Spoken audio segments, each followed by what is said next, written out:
এখানেই শেষ নয়, আরও খেলা হবে। ইতালিস্থ শরীয়তপুর জেলা বিএনপির আয়োজিত গণসংবর্ধনায় বললেন সাবেক সংসদ সদস্য, বিএনপির জাতীয় নির্বাহী কমিটির সদস্য ও শরীয়তপুর বিএনপির সভাপতি শফিকুর রহমান কিরণ। ৭১-এ যুদ্ধের পর ছাত্র জনতা বুক পেতে দিয়ে তাজা রক্ত ঢেলে আবার দেশকে স্বাধীন করেছে। ষড়যন্ত্র রুখে দিয়ে এবার দেশ সংস্কারের জন্য আরেকটি যুদ্ধের প্রস্তুতি নিতে বললেন কিরণ। তারেক রহমানের সিদ্ধান্তে বিএনপিকে ভালোবেসে ঐক্যবদ্ধ থাকার আহ্বান করেন শফিকুর রহমান কিরণ।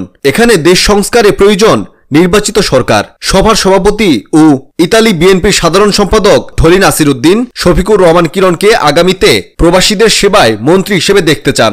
ইতালি বিএনপির প্রচার সম্পাদক মৃধা শহীদুল ইসলামের পরিচালনায় সভায় বক্তব্য রাখেন ইতালি বিএনপির প্রধান উপদেষ্টা হাজী মোহাম্মদ লকিয়ত উল্লাহ, ভারপ্রাপ্ত সভাপতি আমিনুর রহমান সালাম, প্রধান বক্তা যুবদলের সভাপতি জাকির হোসেন গনি।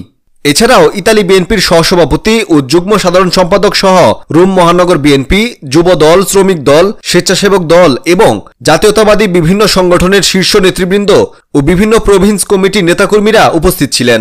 বক্তারা বলেন, শহীদ জিয়াউর রহমানের আদর্শে, বেগম খালেদা জিয়ার অনুপ্রেরণায় এবং তারেক রহমানের নেতৃত্বে দেশ পরিচালনা করতে হবে। ইউরোপের শক্তিশালী ইতালি বিএনপি ঐক্যবদ্ধ হয়ে সকল ষড়যন্ত্র প্রতিহত করে বিএনপিকে রাষ্ট্র ক্ষমতায় আনতে প্রবাস থেকে নয়, দেশে অবস্থান করবেন বলে জানান নেতৃবৃন্দ।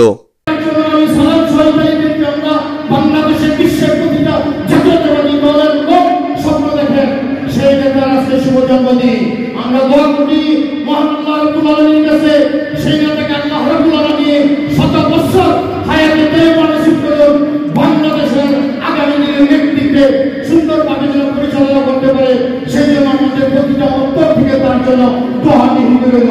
সংগ্রামী ছাত্র বন্ধু, আপনারা আমাদেরকে একটু ভোট দিন, আমরা জনাব শফিকুর রহমান কিরণকে প্রবাসী কল্যাণ মন্ত্রী বানিয়ে আনবো ইনশাআল্লাহ। যেহেতু জনাব শফিকুর রহমান কিরণ সাহেব আজকে থেকে নয়, আমার জন্মের আগ থেকে তিনি ইতালিতে আসেন এবং এই প্রবাসী ঘুরে এবং লক্ষ লক্ষ রেমিটেন্স যোদ্ধা তিনি তার নিজ হাতে তৈরি করেছেন। এবং পৃথিবীর এমন কোন দেশ নেই যে দেশে জনাব শফিকুর রহমান কিরণ তার পদরচনা না করেছে, তিনি না গিয়েছেন। তাই প্রবাস বিষয়ে প্রবাসীদের দুঃখ, কষ্ট, বেদনা তার চাইতে আমার মনে হয় ভালো করে বুঝবে না। তাই আমরা আগামী জনাব শফিকুর রহমান কিরণ সাহেবকে প্রবাসী কল্যাণ মন্ত্রী হিসেবে দেখতে চাই।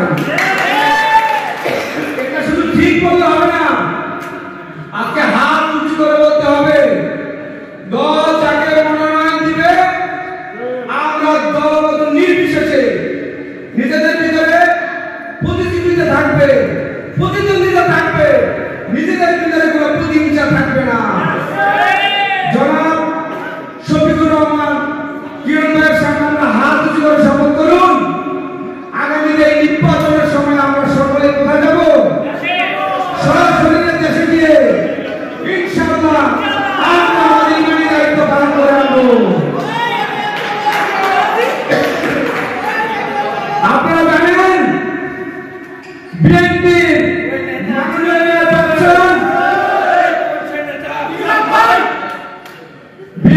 মাননীয় চেয়ারপারসন, তিনবারের প্রধানমন্ত্রী আপসীন দেশনেত্রী বেগম খালেদা জিয়াকে সর্বপ্রথম শরীয়তপুরের